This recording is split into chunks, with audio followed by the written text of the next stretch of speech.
ఇది ఇంకో వార్త. రష్యా అధ్యక్షుడు పుతిన్ ఉన్నాడు కదా, ఆయనే 2 రోజుల పర్యటన కోసం భారత్కు వస్తున్నాడట. వస్తే ఆయన పర్యటన ఎట్లుంటుంది అనే దాని మీద రాసిన వార్త నిజంగా ఇంట్రెస్టింగ్ వార్త. ఎప్పుడు పాలిటిక్సే కాదు, ఒకసారి చాలా ఇంట్రెస్ట్గా ఉంటుంది. రష్యా అధ్యక్షులు లేకపోతే వేరే దేశాల అధ్యక్షులు భారత్కి వచ్చినప్పుడు లేకపోతే ఇంకొక వేరే దేశంకి పోయినప్పుడు వాళ్ళ టూర్ల షెడ్యూల్ ఎట్లుంటాయి అనే దానికోసం రాసిన వార్త ఇది. కానీ అందరిలోకెల్లా ఈ రష్యా అధ్యక్షుడిది ఇంకా ఇంట్రెస్టింగ్ ఉంటుంది. అసలు ఆయన ఇక్కడికి వస్తున్నాడు అనే మాటే కానీ ఇక్కడ సెక్యూరిటీని వాడరు, లేకపోతే ఇక్కడ ఫుడ్ని వాడరు, లాస్ట్కి ఇక్కడ టాయిలెట్లను కూడా వాడడు అనేదే దీంట్లో ఉన్న వార్త. ఒక్కసారి వార్త చదువుతా, చాలా అంటే పాలిటిక్స్కి కాకుండా కొంత డిఫరెంట్గా ఉంటుంది ఈ వార్త.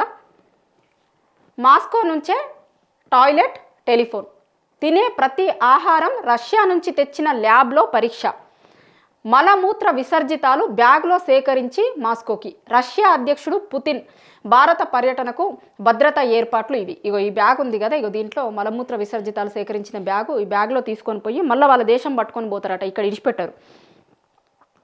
అట్లా అంత మొత్తం వాళ్ళ కంట్రోల్లోనే ఉంటుంది అనడానికి రాసింది. ఈ నెల 4న 2 రోజుల పర్యటన నిమిత్తం భారత్ని సందర్శించనున్న రష్యా అధ్యక్షుడు పుతిన్ కోసం భారీ భద్రతా ఏర్పాట్లు గత కొన్ని వారాలుగా జరుగుతున్నాయి.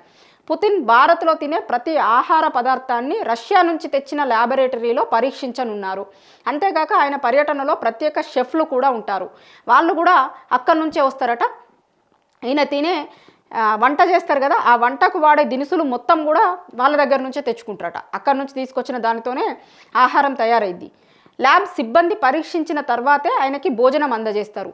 పుతిన్ ప్రయాణించే కారు కూడా ఆ సందర్శన కంటే ముందే విమానంతో భారత్కి తీసుకొని వస్తారట. ఇంకొక విచిత్రం ఏంది అంటే, పుతిన్ మలమూత్రాలను కూడా ఆయన భద్రతా సిబ్బంది ఓ సంచిలో భద్రపరిచి మాస్కోకు తీసుకొని వెళ్తారు. ఎందుకు అంటే, ఒకవేళ ఇక్కడ మలమూత్ర విసర్జితాలను ఇక్కడనే వదిలేస్తే కనుక దాని నుంచి టెస్ట్ చేస్తే ఒకవేళ ఆయనకి ఏమైనా హెల్త్ ఇష్యూస్ ఉన్నాయా ఇవి అవి అనేటి ఆయన గురించిన ఇన్ఫర్మేషన్ ఇక్కడ వాళ్ళకి వేరే దేశం వాళ్ళకి తెలుస్తుంది అనే దాంతో దాన్ని కూడా అంత సీక్రెట్గా వాళ్ళు ఈ బ్యాగ్ ఉంది కదా దీంట్లో తీసుకొని పోతారట. పుతిన్ ఉపయోగించే టాయిలెట్, టెలిఫోన్ బూత్ కూడా మాస్కో నుంచే రానున్నాయి. పుతిన్ భద్రతా బాధ్యతలను అక్కడ ఎస్బీపీ చూసుకుంటుంది. తమ అధ్యక్షుడి పర్యటనను ముందుగానే ఏ దేశంలో అయితే చేస్తారో ఆ దేశంలో క్రైమ్ రేట్ ఎట్లుంది, ఉగ్రవాదం ఎట్లుంది, అక్కడ ఏమన్నా నిరసనలు జరుగుతున్నాయా, లేకపోతే మతపరమైన కార్యకలాపాలు ఏమన్నా ఉన్నాయా, ఇవన్నీ చూసిన తర్వాత అక్కడ షెడ్యూల్ కన్ఫామ్ అవుతుంది. ఆయన బస చేసే హోటల్ని కనీసం 1 రోజుల ముందుగానే ఆయన భద్రతా బృందం తనిఖీ చేస్తుంది అట. తర్వాత ఆయన రావడానికంటే ముందే హోటల్లో అన్ని రూములు అంతా చెక్ చేస్తారు. అక్కడి నుంచి తీసుకొచ్చిన ఫుడ్ అంతా ఉపయోగిస్తారు. మొబైల్ ఫోన్ కూడా ఇక్కడిది ఉపయోగించారట. ఆయన అక్కడి నుంచి తీసుకొచ్చిన కమ్యూనికేషన్ లైన్లని ఆయన ఉపయోగించుకుంటాడు. ఇందుకోసం అధ్యక్షుడు రూమ్లోనే ఒక టెలిఫోన్ బూత్ను ఆయన బృందం ఏర్పాటు చేస్తుంది. ఎందుకంటే మరి ఆయన ఎవరితోని మాట్లాడుతున్నాడు, ఎట్లున్నాయి వాళ్ళ స్ట్రాటజీలు, ఏమున్నాయి, ఎవరితోని మాట్లాడుతున్నారు, వాళ్ళ దేశానికి సంబంధించిన ఇన్ఫర్మేషన్ కదా, వాళ్ళ దేశం అధ్యక్షుడు మాట్లాడుతున్నాడు అంటే అసలు వీళ్ళు ఎవరితోని మాట్లాడుతున్నారు, ఎవరితోని ఎట్లాంటి సంబంధాలు ఉన్నాయి అనేది తెలిసిపోతుంది కదా. అందుకోసమని ఇక్కడున్న వేటిని ఉపయోగించారట వాళ్ళు. అక్కడి నుంచే దాన్ని కూడా తీసుకొని వస్తారు. టాయిలెట్నే కాదు, హోటల్ బాత్రూమ్ని కూడా పుతిన్ వాడరు. ఆయన కోసం రష్యా నుంచే మొబైల్ బాత్రూమ్ వస్తుందట. దీన్ని ఆయన గదిలోనే ఏర్పాటు చేస్తారు. పుతిన్ తిరుగు ప్రయాణం కోసం కూడా ఓ విమానం ఎల్లప్పుడూ అందుబాటులో ఉంటుంది. అంటే ఒకవేళ ఏదన్నా ఇప్పుడు వాళ్ళు 2 రోజుల పర్యటనకో 3 రోజుల పర్యటనకో వస్తారు, కానీ సడన్గా పోవాల్సి వస్తే ఎట్లా అని ఆయన వచ్చిన రోజు నుంచి ఎప్పుడైనా సరే ఏ క్షణమైనా ఏ నిమిషమైనా పోవడానికి రెడీగా ఒక విమానాన్ని కూడా అందుబాటులో ఉంచుతారట. కనీసం 100 మంది ఆయనతోని ప్రయాణిస్తారు. దాంట్లో ఇక ఆఫీసర్లు ఉంటారు, మీడియా సభ్యులు ఉంటారు, పరిపాలన సిబ్బంది ఉంటారు, సెక్యూరిటీ ఉంటుంది, అందరూ ఉంటారు.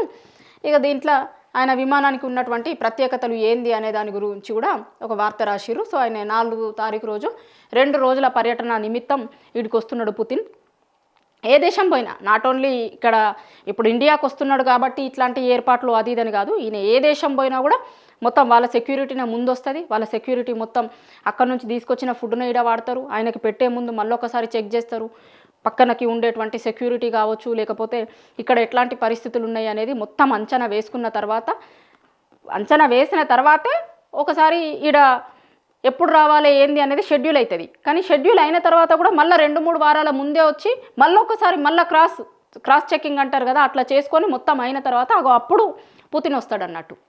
సో ఆయనే 2 రోజుల కోసం 2 రోజులకి రావడం కోసం జరుగుతున్న పర్యటనకి దగ్గర నెల రోజుల ఎక్సర్సైజ్ ఉంటుంది.